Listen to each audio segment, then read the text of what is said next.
আসসালামু আলাইকুম সম্মানিত শ্রোতা, আপনারা কি জানেন জান্নাতেও যে বাজার হবে? পৃথিবীতে যেমন বাজার রয়েছে তেমনি জান্নাতেও বাজার থাকবে, তবে জান্নাতের বাজারের নিয়ম রীতি পৃথিবীর বাজারগুলোর চাইতে সম্পূর্ণ আলাদা হবে।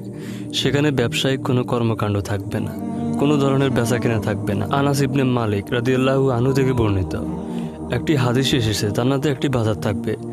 প্রত্যেক জুমায় জান্নাতি লোকেরা সেখানে একত্রিত হবে। তারপর উত্তর দিকের মৃদুবায়ু প্রবাহিত হয়ে সেখানকার ধুলোবালি তাদের মুখমণ্ডল ও পোশাক পরিচ্ছদে গিয়ে লাগবে। এতে তাদের সৌন্দর্য, শরীরের রং আরও আকর্ষণীয় হয়ে উঠবে। এরপর তারা নিজেদের পরিবারের কাছে ফিরে আসবে। এসে দেখবে পরিবারের লোকেদের শরীরের রং এবং সৌন্দর্য বহুগুণ বেড়ে গেছে। পরিবারের লোকেরা তাদের বলবে, আল্লাহর শপথ, আমাদের কাছ থেকে যাওয়ার পর তোমাদের সৌন্দর্য বেড়ে গেছে। উত্তরে তারাও বলবে, আল্লাহর শপথ, তোমাদের শরীরের সৌন্দর্য তোমাদের নিকট থেকে আমরা যাওয়ার পর বহুগুণ বেড়ে গেছে। সাইদ ইবনুল মুসাইব তখন বললেন, জান্নাতে কি বাজার থাকবে? তিনি বললেন, হ্যাঁ, আল্লাহর রাসূল আমাকে জানিয়ে এসেছে জান্নাতীরা জান্নাতে প্রবেশ করার পর নিজ নিজ আমলের অধিক্য অনুসারে যথাযোগ্য বাসস্থান গ্রহণ করবে। পরের দুনিয়ার দিন হিসাবে প্রতি শুক্রবার তাদের অর্থাৎ আল্লাহর সাথে সাক্ষাতে আসবে। তাদের জন্য তার আরশ প্রকাশ করে দেয়া হবে। আল্লাহু আকবার।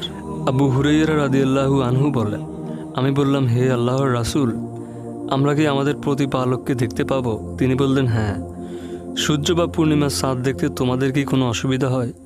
আমরা বললাম, না। তিনি বললেন, তেমনইভাবে তোমাদের প্রতিপালকের সঙ্গে সাক্ষাতেও তোমাদের কোনো অসুবিধা থাকবে না। ওই মজলিসে এমন কোনো ব্যক্তি অবশিষ্ট থাকবে না যার সঙ্গে আল্লাহ তাআলা কথোপকথন করবেন। সেখান থেকে জান্নাতীরা জান্নাতের বাজারে আসবে। ফেরেশতারা তা ঘিরে রাখবে। তাতে এমন সব জিনিস থাকবে যা কোনো চোখ দেখেনি, কোনো কান শোনেনি, কোনো হৃদয় তা কল্পনা করতে পারেনি।